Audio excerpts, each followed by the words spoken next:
We got State of the Division NL East variety for Thursday, June 23rd. I'm joined today by one of our talented writers, Clay Snowden. I'm your host, Ryan Finkelstein, managing editor at Just Baseball. We're going to talk a little All-Star today. The first round of voting has been revealed. Who have been All-Stars at this point in this season from all of these teams? Who do you want to start with? I'll let you pick. Let's start with the Washington Nationals. Get that out of the way, clear the air there so we can start having real discussion about real baseball. So Patrick Corbin as their ace. I think the whole conversation on the Nationals is, does Juan Soto get the honorary start? I mean, basically for listeners who aren't aware how the voting works now, you have the top six outfielders make it to phase two. The top two position players at each position make it. Then the players who weren't finalists vote and decide who the starters will be. This will stop you from a random Ben Zobrist type getting an all-star start, because the Royals have an insane amount of fans that one year when they had like everyone leading the ballot. So you look at the Nationals right now, Juan Soto is, I think he was maybe fourth or fifth. I think he was fifth actually in the first voting. If we go to his season though, I mean, Juan Soto is having, clearly the worst year of his career. Now he's still good because it's Juan Soto. He still has a 126 WRC plus. He's still getting on base at a 365 clip. But if you look at the Nationals, you look at Josh Bell, 294 average, 377 on base, 134 WRC plus. He should be the all-star, but he's also playing the position that, in my opinion, the National League first baseman is the most loaded position in baseball when it comes to all-star. I mean, there's a ton. Yeah, and here's what I think is going to happen. And before we even start talking about the All-Star game, people need to realize it's not as simple as sort by WAR, enter in the top 30 players or whatever. And it's an All-Star game. It's a player showcase, right? They're going to want to have a Juan Soto there. So when you're on a bad team, it's usually the most marketable player that's not complete shit. So that falls into Juan Soto. Now, I agree. I think Josh Bell's had a better year, but it's just going to be a tough, especially with fan voting, player voting. I think Soto would get in there, even though I would rather have Josh Bell in the All-Star game. Now, granted, he still has maybe 3-4 more weeks to try to goose up his numbers a little bit. Juan Soto's hitting 215 this year. I know he's not getting pitched to, but that's bad. I mean, what is going on with Juan Soto? You look at his BABIP is 210. So I don't know, maybe he had some bad luck, but he's not getting anybody. His runners and scoring position average has been really, really low too, which is, going to reflect on his RBIs. And as we know, the All-Star game oftentimes is a counting stats, home runs, stolen bases, RBI average, those type of stats that are traditional stats, if you will. Yeah. That's what people go off of. But it just feels like Juan Soto is going to get in the All-Star game on one of the worst teams in the league. Rather, I agree with it or not, it's more predictive. I would vote for Josh Bell. Now I want to look real quick. Is there any middle reliever that can get the nod like you talked about? Because sometimes you said bad teams get middle relievers. And to briefly feed off of that, we were talking offline when I wrote the One Hit Wonder article about players who made one All-Star game. The one trend I saw was like, bad team, throw in a random bullpen guy like a Joe Mantiply, or name anybody that you've never heard of who's having a really hot first half. Bad team, throw them in. I don't think the Nationals really have somebody like that. I got one. Paolo Espino, 2.29 ERA. He is he's not good. He's not good at all. He was terrible last year out of their rotation. So yeah, I think the bottom line is it's Bell or Soto, unless they want to really have an embarrassment by putting someone from the worst pitching staff in baseball in there. And I think you're right. It probably ends up being Soto, but I think Bell deserves it. Let's move over to just an interesting conversation we wanted to have about second base in the National League.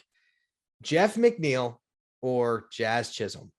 I got the Mets flag behind me, host Locked On Mets. It's obvious where I would lean, and I will make my argument in a minute. But what is your sense on who should be the starting second baseman in the National League? While I give my take, do you mind pulling up the basic slash line for each so we can read that Yeah, to I'll read it to you right now. Okay, so now the other thing is Tommy Edman. Tommy Edman, as a second baseman, because he was playing Gold Glove defense, maybe he would have been in the mix. Now he's kind of a shortstop. I don't know if he ends up in no man's land.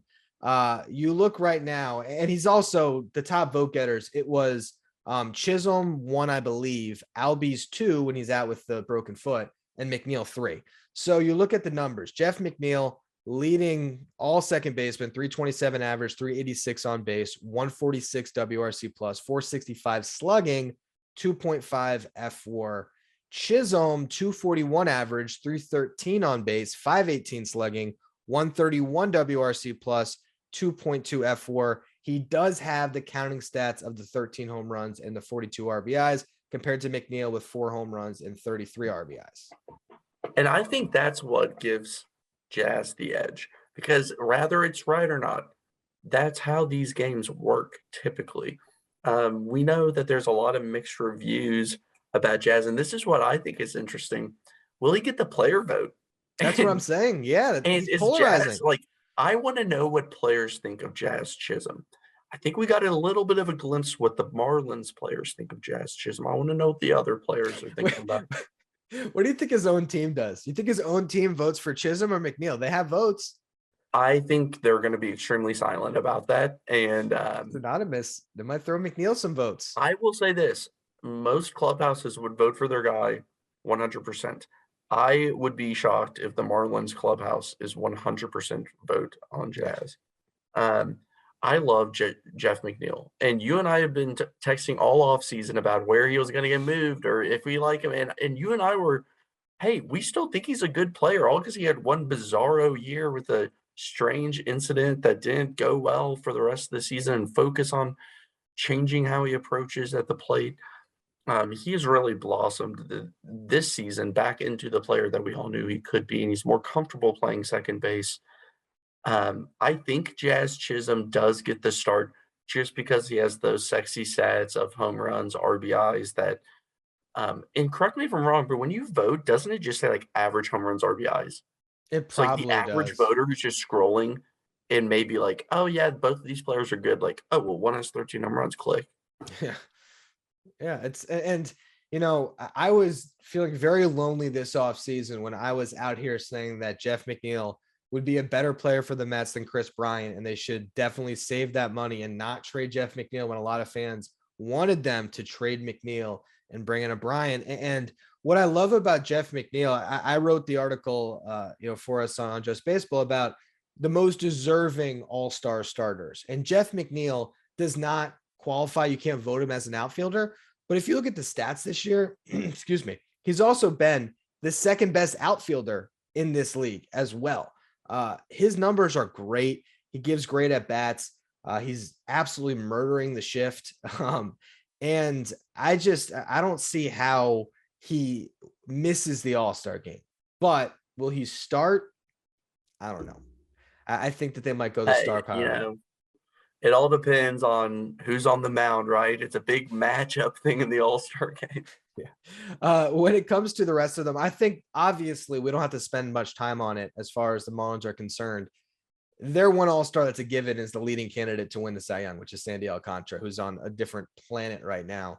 Other than that, maybe, you get Pablo Lopez in the mix, but I think those are really the 3 candidates that the Marlins have. Yeah, no, I agree. I guess the next question is, who are the other Mets going to be in the All-Star game? And who better to ask than Ryan Finkelstein?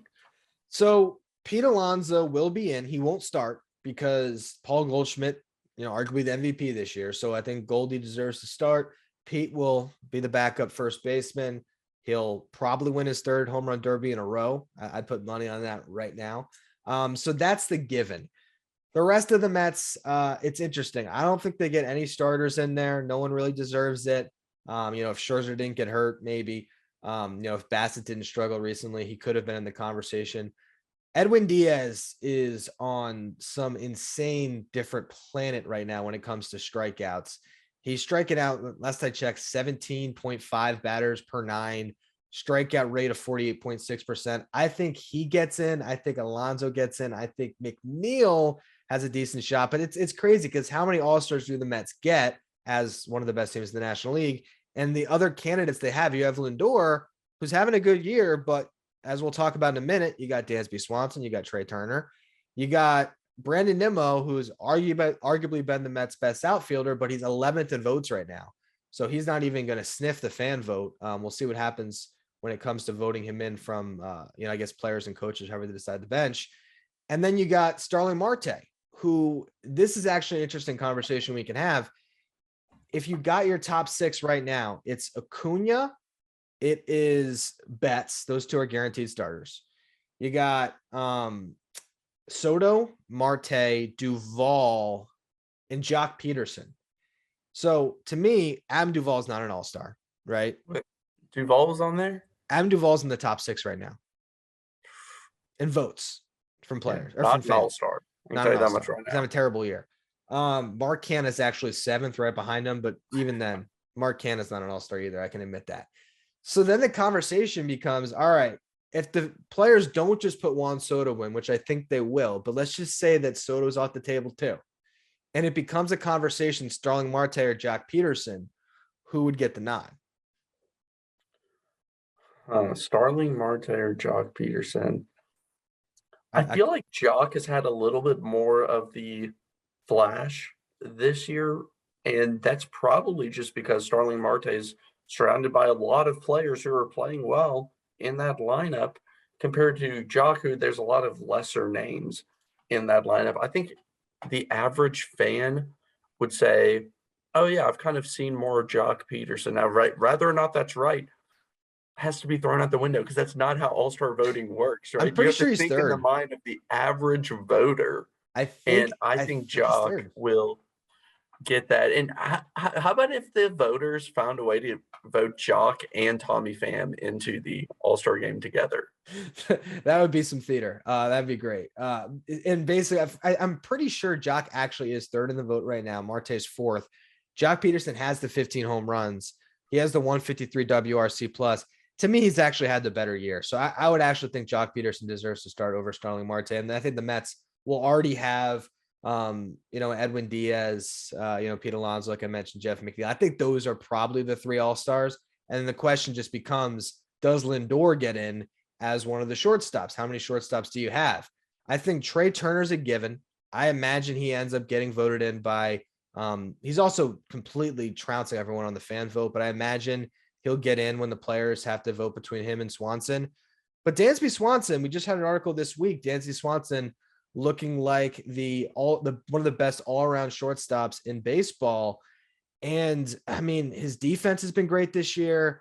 He's hitting 295, 362 on base, 465 slugging, 130 WRC plus. He's got a 3 F4. That is the best mark among NL shortstops not named Tommy Edman. What happens there? And actually, that's another conversation. Does Tommy Edman factor in somewhere? I think you mentioned this earlier about Tommy Edman being in no man's land, just changing positions, and it doesn't feel like Tommy Edman is a household name that average fans, like if I'm a Mariners fan, I'm going to be voting, right? I don't click Tommy Edman's name when I'm scrolling through. That's just how I feel. I love Tommy Edman, and I think he's deserved it. But to talk about Dansby Swanson, this is a player that has been around a 90 WRC plus player, has flashed some pop, was always kind of a good – I always thought he was kind of an overrated defensive player. I think he got a little bit too much credit there. But this year, mind you, in a contract year, we always talk about how players play so much better in the contract year, it seems like. This man's about to get paid. And he's putting up numbers. I don't know if you have the career numbers in front of you, but that slash line that you mentioned, immediately I thought, okay, I think he's more of like a 240, 250 hitter and maybe a 300, 310 on base and has put up home run numbers, but he's stealing bases this year too. I think he has like 9 or 10 steals. Is that right? 11. 11 steals. He had 9 So, I last mean, year, the whole he's season. flashing some tools and about to get paid.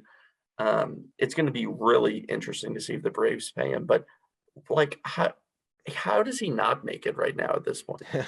I think he does, and I do have the career numbers in front of me. You were pretty close on all of them. 253 career average. Now, obviously, before this year, that might have been below 250. Yeah. 323 on base, 414 slugging, 92 WRC plus. So yeah, he's never been this.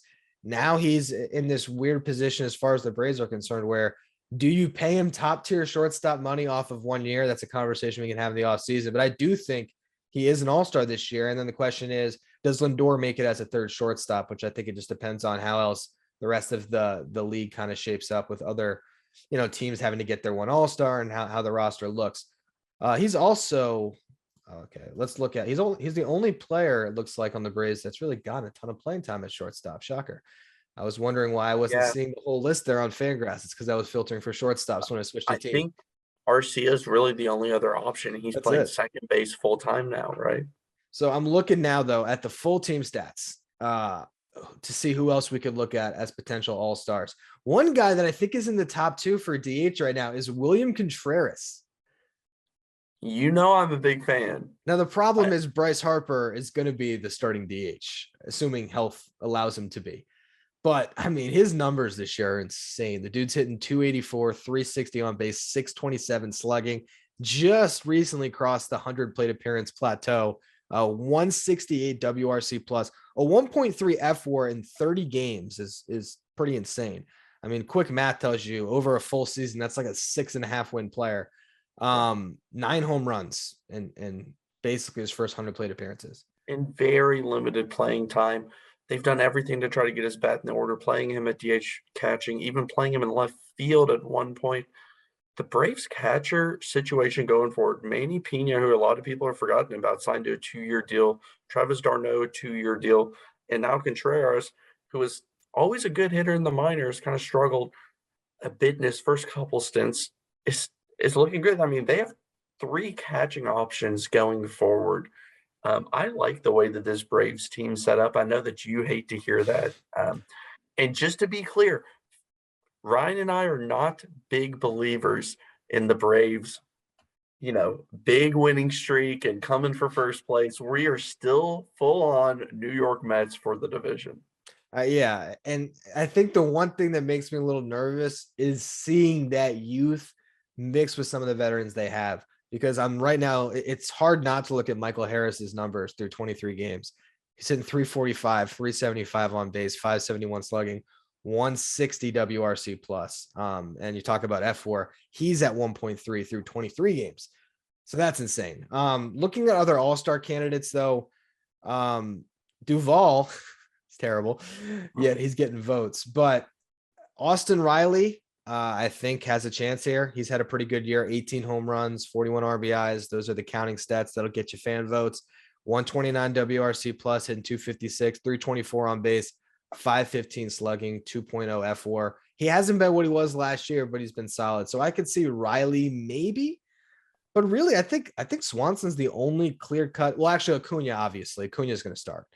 Yeah, and sorry to jump teams here, but I immediately thought of this when you said fan vote. And I picture the perfect player that will just get scooped up and brought to the top due to fan vote is John Birdie of the Marlins. Like, everyone loves him. He has those 18 stolen bases. He's hitting well. Like, isn't John Birdie the perfect player for fans to just vote way too high? And out of nowhere, you're don't know where going to down the put him. list, and there's John Birdie. He doesn't have a set position. I don't know where he even shows up on the ballot. So Man, it doesn't matter. The fans will bring John Birdie to the All-Star game. I don't think so. I think the coaches would have to. Yes, I mean, look, I'd say that you got Acuna, you got Swanson. I think because they probably have 2, maybe Riley gets let off the list. And then you look at their pitchers.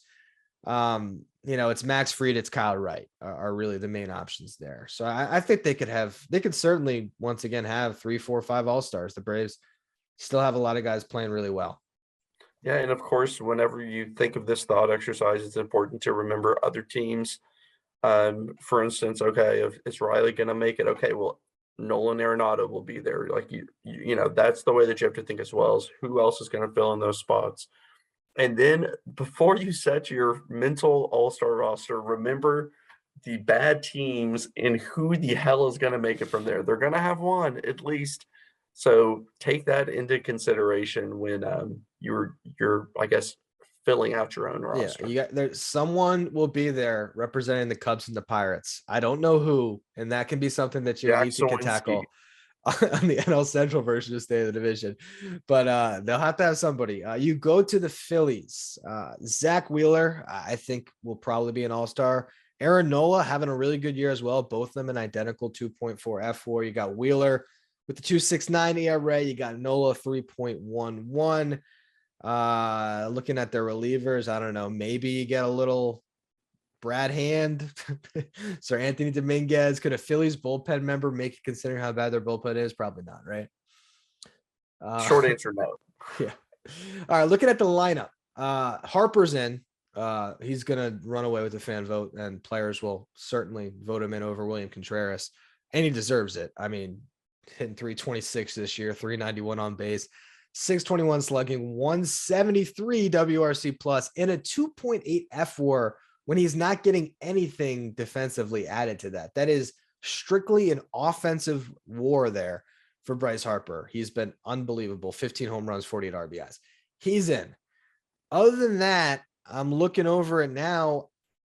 I mean, JT Realmuto as the other catcher, but I mean, he has a 92 WRC plus, hitting 244. Which for a catcher, that's true, is pretty good. That scales on 100, as you always mention. But for a catcher, you got to kind of do the mental gymnastics to bring it down a little bit.